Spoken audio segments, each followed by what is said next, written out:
ಆತ್ಮೀಯ ಬಂಧುಗಳೇ, ಶ್ರೀಮದ್ ಭಗವದ್ಗೀತೆ ತತ್ವ ವಿವೇಚನಿ ಟೀಕಾ ಅಧ್ಯಾಯ 4 ಜ್ಞಾನಕರ್ಮ ಸನ್ಯಾಸ ಯೋಗ. ಇದರಿಂದ ನಾವು 41ನೇ ಶ್ಲೋಕವನ್ನ ತಿಳ್ಕೊಳ್ತಾ ಇದ್ವಿ. ಓದ ಭಾಗದಲ್ಲಿ ನಾವು ವಿವೇಕ ಜ್ಞಾನದ ಮೂಲಕ ಎಲ್ಲ ಸಂಶಯಗಳನ್ನು ನಾಶ ಮಾಡೋದು ಅಂತಂದ್ರೆ ಏನು, ಅದರ ಬಗ್ಗೆ ನಾವು ಕಂಪ್ಲೀಟ್ ಡೀಟೇಲ್ ಆಗಿ ತಿಳ್ಕೊಂಡ್ವಿ ಅಲ್ವಾ. ಯಾವಾಗ ನಮ್ಮಲ್ಲಿ ವಿವೇಕ ಜಾಗೃತವಾಗುತ್ತೋ ಆಗ ನಾವು ಒಂದು ವಿಷಯದಲ್ಲಿ ಕರೆಕ್ಟಾಗಿ ನಿರ್ಧಾರವನ್ನು ತಗೊಳ್ತೀವಿ. ಅಲ್ಲಿ ಸಂಶಯ ಅನ್ನೋದೇ ಇರೋದಿಲ್ಲ ನನಗೆ. ಆಮೇಲೆ ನನ್ನ ಕರ್ತವ್ಯನ್ನು ಕೂಡ ನಾನು ನಿರ್ಧಾರ ಮಾಡ್ಕೊಳ್ತೀನಿ, ಹೌದು ಇದನ್ನ ನಾನು ಮಾಡಬೇಕು ಅಂತನ್ಬಿಟ್ಟು. ಇದನ್ನೇ ವಿವೇಕ ಜ್ಞಾನದ ಮೂಲಕ ಎಲ್ಲ ಸಂಶಯಗಳನ್ನು ನಾಶ ಮಾಡೋದು ಅಂತಲೂ ಕೂಡ ನಾವು ಅರ್ಥ ಮಾಡ್ಕೊಂಡ್ವಿ. ಈಗ ಮುಂದಿನ ಪ್ರಶ್ನೆ ಏನು ಅಂತಂದ್ರೆ, ಇಲ್ಲಿ ಆತ್ಮವಂತಂ ಅನ್ನುವಂಥ ಪದದ ಅರ್ಥ ಏನು ಅಂತ. ಆತ್ಮವಂತಂ ಅಂತ ಪದ ಉಪಯೋಗ ಮಾಡಿದಾರಲ್ಲ, ಅದರ ಅರ್ಥ ಏನು ಅಂತ ಕೇಳ್ತಾ ಇದ್ದಾರೆ. ಉತ್ತರ ಏನು ಅಂತಂದ್ರೆ, ಆತ್ಮ ಶಬ್ದವಾಚ್ಯ ಇಂದ್ರಿಯಗಳ ಸಹಿತ ಅಂದ್ರೆ ಏನು.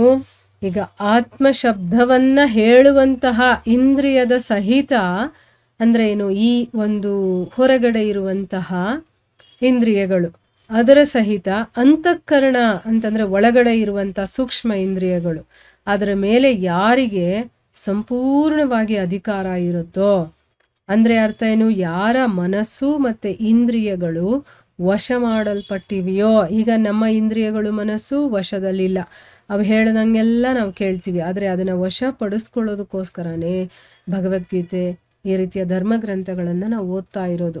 ಹೇಗೆ ಮಾಡ್ಕೊಳ್ಳೋದು ಅಂತ ನಮಗೆ ಗೊತ್ತಿಲ್ವಲ್ಲ, ಅದಕ್ಕೋಸ್ಕರ ಇದನ್ನೆಲ್ಲ ತಿಳ್ಕೊಳ್ತಾ ಇದ್ದೀವಿ.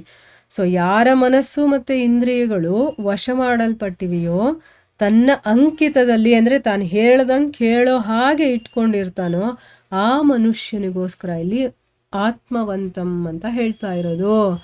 ಆತ್ಮವಂತಂ ಅಂದರೆ ಅರ್ಥ ಆಯ್ತಾ. ಈಗ ಇಂದ್ರಿಯ ಮನಸ್ಸು ಏನೇನಿದೆಯೋ, ಸೂಕ್ಷ್ಮ ಇಂದ್ರಿಯಗಳಾಗಿರ್ಬೋದು ಸ್ಥೂಲ ಇಂದ್ರಿಯಗಳಾಗಿರ್ಬೋದು, ಅದನ್ನೆಲ್ಲ ಯಾರು ವಶದಲ್ಲಿ ಇಟ್ಕೊಂಡಿರ್ತಾನೋ ಅಂಥ ಮನುಷ್ಯನ ಬಗ್ಗೆ ಇಲ್ಲಿ ಆತ್ಮವಂತಂ ಅನ್ನುವಂಥ ಪದಪ್ರಯೋಗವನ್ನು ಮಾಡಿರುವಂಥದ್ದು. ಈಗ ಗೊತ್ತಾಯ್ತಲ್ವಾ. ಈಗ ನಾವು ಮಾಡ್ಕೊಂಡಿದ್ದೀವಾ ಇಲ್ವಾ ಅನ್ನೋದು ನಾವು ಯೋಚನೆ ಮಾಡಬೇಕು. ಇಲ್ಲ ಅಂತಂದರೆ ಮಾಡ್ಕೊಳ್ಳೋ ಪ್ರಯತ್ನ ಮಾಡಬೇಕು. ಮುಂದಿನ ಪ್ರಶ್ನೆ ಏನು ಅಂತಂದರೆ, ಮೇಲೆ ಹೇಳಿರುವಂಥ ವಿಶೇಷಣಗಳಿಂದ ಇರುವಂಥ ಮನುಷ್ಯನನ್ನು ಕರ್ಮಗಳು ಬಂಧಿಸೋದಿಲ್ಲ ಅಂತ ಹೇಳಿದಾರಲ್ಲ, ಇದರ ಅರ್ಥ ಏನು ಅಂತ ಕೇಳ್ತಾ ಇದ್ದಾರೆ. ಈಗ ಯಾರಿಗೆ ಈ ವಿಶೇಷಣಗಳೆಲ್ಲ ಇರುತ್ತೋ ಅಂದರೆ, ಈಗ ಒಬ್ಬ ಮನುಷ್ಯ ತನ್ನ ಇಂದ್ರಿಯಗಳನ್ನೆಲ್ಲ ತನ್ನ ಕಂಟ್ರೋಲಲ್ಲಿ ಇಟ್ಕೊಂಡಿರ್ತಾನೆ, ಮನಸ್ಸನ್ನು ಕಂಟ್ರೋಲಲ್ಲಿ ಇಟ್ಕೊಂಡಿರ್ತಾನೆ, ಮತ್ತು ಯಾವುದೇ ಕೆಲಸಗಳನ್ನು ಮಾಡಿದ್ರೂ ಕೂಡ ಅವನಲ್ಲಿ ಯಾವುದೇ ರೀತಿಯ ಕಾಮನೆಗಳಿರೋದಿಲ್ಲ, ಆಸಕ್ತಿ ಇರೋದಿಲ್ಲ ಅಲ್ವಾ. ಈ ರೀತಿ ಎಲ್ಲ ವಿಶೇಷಣಗಳು ಇರುವಂಥ ಮನುಷ್ಯನನ್ನು ಕರ್ಮಗಳು ಬಂಧಿಸೋದಿಲ್ಲ ಅಂತ ಹೇಳಿದಾರಲ್ಲ, ಇದಕ್ಕೆ ಅರ್ಥ ಏನು ಅಂತ ಕೇಳ್ತಾ ಇದ್ದಾರೆ. ಉತ್ತರ ಏನು ಅಂತಂದರೆ, ಇದರಿಂದ ಮೇಲೆ ಹೇಳಿರುವಂತಹ ಪುರುಷನ ಶಾಸ್ತ್ರ ವಿಹಿತ ಕರ್ಮಗಳು ಅಂದರೆ ಅವನು ಏನೇ ಕೆಲಸ ಮಾಡಿದ್ರೂ ಕೂಡ ಅದು ಶಾಸ್ತ್ರದ ಪರಿಧಿಯಲ್ಲಿರುತ್ತೆ. ಅಂದರೆ ಶಾಸ್ತ್ರಗಳಲ್ಲಿ ಹೇಳಿರುವಂಥ ಕರ್ಮಗಳನ್ನು ಇದನ್ನು ಮಾಡಬೇಕು ಅಂತ ಹೇಳಿರ್ತಾರಲ್ಲ ಅಂಥ ಕರ್ಮಗಳು. ಶಾಸ್ತ್ರರಹಿತ ಅಂದರೆ ಶಾಸ್ತ್ರಗಳಲ್ಲಿ ವಿರುದ್ಧ ಅಂತ ಹೇಳಿರ್ತಾರೆ, ಇದನ್ನು ಮಾಡಬಾರ್ದು ಅಂದರೆ ಅವನು ಮಾಡೋಕ್ಕೆ ಹೋಗಲ್ಲ. ಅದಕ್ಕೆ ಇಲ್ಲಿ ಶಾಸ್ತ್ರವಿಹಿತ ಕರ್ಮಗಳು. ಅದನ್ನು ಅವನು ಹೇಗೆ ಮಾಡ್ತಾನೆ, ಮಮತೆ ಆಸಕ್ತಿ ಮತ್ತು ಕಾಮನೆಗಳಿಂದ ಸರ್ವತಾ ರಹಿತವಾಗಿರುತ್ತೆ ಅಂತ ಇಲ್ಲಿ ಹೇಳ್ತಾ ಇರೋದು ಆಯಿತಾ. ಇಲ್ಲಿ ಯಾವ ರೀತಿ ಅವನು ಕೆಲಸ ಮಾಡ್ತಾನೆ ಅಥವಾ ಏನನ್ನು ಮಾಡಿದ್ರೆ ಅವನಿಗೆ ಈ ಬಂಧನಗಳು ಸಿಗೋದಿಲ್ಲ ಅಂತಂದರೆ, ಅವನು ಶಾಸ್ತ್ರವಿಹಿತ ಕರ್ಮಗಳನ್ನು ಮಾಡ್ತಾನೆ ಮೊದಲನೇದು. ಅದನ್ನು ಹೇಗೆ ಮಾಡ್ತಾನೆ, ಮಮತೆ ಆಸಕ್ತಿ ಕಾಮನೆ ರಹಿತವಾಗಿ ಮಾಡ್ತಾನೆ ಅನ್ನೋದನ್ನು ಇಲ್ಲಿ ಹೇಳ್ತಾ ಇರೋದು. ಈ ಕಾರಣದಿಂದಾನೇ ಆ ಕರ್ಮಗಳಲ್ಲಿ ಬಂಧಿಸುವಂಥ ಶಕ್ತಿ ಇರೋದಿಲ್ಲ. ಈಗ ನಾವು ಧರ್ಮಕ್ಕೆ ವಿರುದ್ಧವಾದಂಥ ಕೆಲಸ ಮಾಡಿದಾಗೆ ನಾವು ಬಂಧನಕ್ಕೆ ಸಿಕ್ಕಾಕ್ಕೊಳ್ಳೋದು. ಅದೇ ನಾವು ಧರ್ಮಕ್ಕೆ ಅನುಕೂಲವಾಗಿರುವಂಥ ಕೆಲಸಗಳನ್ನು ಮಾಡ್ತಿರ್ತೀವಿ, ಆಗಲೂ ಅದು ಬಂಧನಕ್ಕೊಳಗಾಗುತ್ತೆ. ಯಾವಾಗ ಅದರಲ್ಲೇನಾದರೂ ನಾವು ಆಸಕ್ತಿ ಇಟ್ಕೊಂಡು ಸ್ವಾರ್ಥಕ್ಕೋಸ್ಕರ ಮಾಡೋದು, ಕಾಮನೆಯನ್ನು ಇಟ್ಕೊಳ್ಳೋದು, ಮಮತೆಯನ್ನು ಇಟ್ಕೊಂಡು ಮಾಡಿದಾಗ.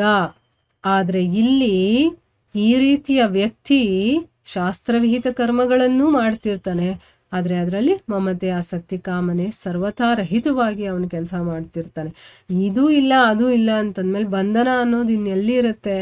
ಕರ್ಮ ಬಂಧನಗಳು ಅವನಿಗೆ ಬಂಧಿಸುವುದಕ್ಕೆ ಸಾಧ್ಯ ಇಲ್ಲ, ಅಂದರೆ ಅಂಥ ಶಕ್ತಿನೇ ಇರೋದಿಲ್ಲ ಆ ಕರ್ಮಗಳಲ್ಲಿ ಅಂತ ಇಲ್ಲಿ ಹೇಳ್ತಾ ಇದ್ದಾರೆ. ತುಂಬಾ ಈಸಿಯಾಗಿದೆ ಅರ್ಥ ಮಾಡ್ಕೊಳ್ಳೋದಕ್ಕೆ. ಸ್ವಲ್ಪ ಗಮನ ಕೊಟ್ಟು ಕೇಳಿ ಅರ್ಥ ಮಾಡ್ಕೊಳ್ಳೋ ಪ್ರಯತ್ನ ಮಾಡೋಣ. ಇಲ್ಲಿಗೆ ನಾವು ನಿಲ್ಲಿಸೋಣ. ಹರೇ ಕೃಷ್ಣ.